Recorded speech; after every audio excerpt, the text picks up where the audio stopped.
ආයුබෝවන් මම pharmacist tan කළුගලගේ අද මම ඔයාලව දැනුවත් කරන්න යන්නේ ඩොක්සිසයික්ලින් කියලා කියන බ්‍රෝඩ් ස්පෙක්ට්‍රම් ටෙට්‍රාසයික්ලින් ගෲප් එකට අයිති වෙන ඇන්ටිබයොටික් එක ගැන. මේක අනිවාර්යෙන් මෙඩිකල් ප්‍රැක්ටිෂනර් කෙනෙක් ප්‍රෙස්ක්‍රයිබ් කරොත් විතරයි ඔයාලට ගන්න පුළුවන්. මේක සාමාන්‍යයෙන් ඔය ප්‍රෙග්නන්ට් අම්මලාට, පුංචි බබාලට, liver disease patientsලට, kidney patientsලට ඩොක්ටර් කෙනෙක්ගේ අනුදැනුමකින් තොරව කොහෙත්ම ඔයගොල්ලෝ මේ මෙඩිසින් එක දෙන්න යන්න එපා.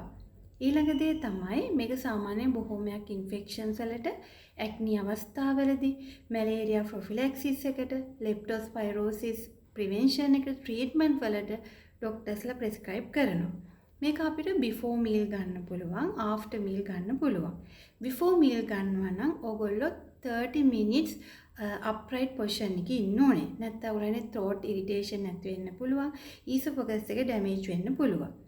after meal ගන්නවා නම් meal ගත්තට පස්සේ නැත්නම් විටමින් වර්ග මැග්නීසියම්, කැල්සියම්, අයර්න් වගේ විටමින් ගත්තට පස්සේ මේ මෙඩිසින් එක ගත්තොත් absorption අඩු වෙන්න පුළුවන්. ඒ නිසා ඔයාගේ අනිත් මෙඩිසින් එක ඩොක්සිසයික්ලින් ගන්නකොට පැය 2ක පැය 3ක ગેප් එකක්වත් තියන්න.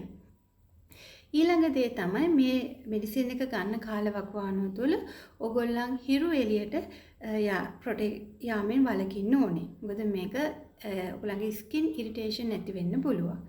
අනිත් දේ තමයි ඩොක්සිසයික්ලින් ඇලර්ජික් එකක් ඇති වුණොත් ඔයාලට අනිවාර්යයෙන්ම ඉමීඩියට්ලි ඔයගොල්ලන් ડોක්ටර්ව මීට් වෙලා ඒ බව දැනුවත් කරන්න ඕනේ.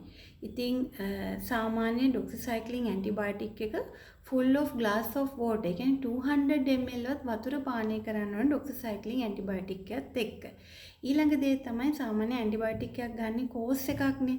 ඒ කාලවකවානුව ඕගොල්ලන්ට යම් ඩෝස් එක මිස් වුණොත් එහෙම ගන්න අමතක වුණොත් ඊළඟ අවස්ථාවේදී ඒ ටැබ්ලට් එක හරි කැප්සූල් එක හරි ඩබල් කරලා ගන්න යන්න එපා. ඒ අදාළ මිලිග්‍රෑම් ප්‍රමාණය විතරයි ඔයගොල්ලෝ ගන්න ඕනේ.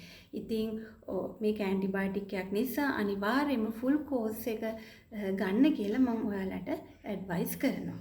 ඒ වගේම මේ දිනවල ඔයාලට ඩයරියා, නෝසියා, වොමිටින්, ඊළඟට හයි ෆීවර්, ඊළඟට ස්කින් එක කහ වෙලා තියෙනවා නම්, ඇස් කහ වෙලා තියෙනවා නම්, ඇස් රතු වෙලා තියෙනවා නම්, රෑෂස් එනවා නම්, ඇබ්නෝමල් පේන් එනවා නම් අනිවාර්යයෙන්ම ඔයාලගේ ඩොක්ටර්ව මීට් වෙන්න ඕනේ.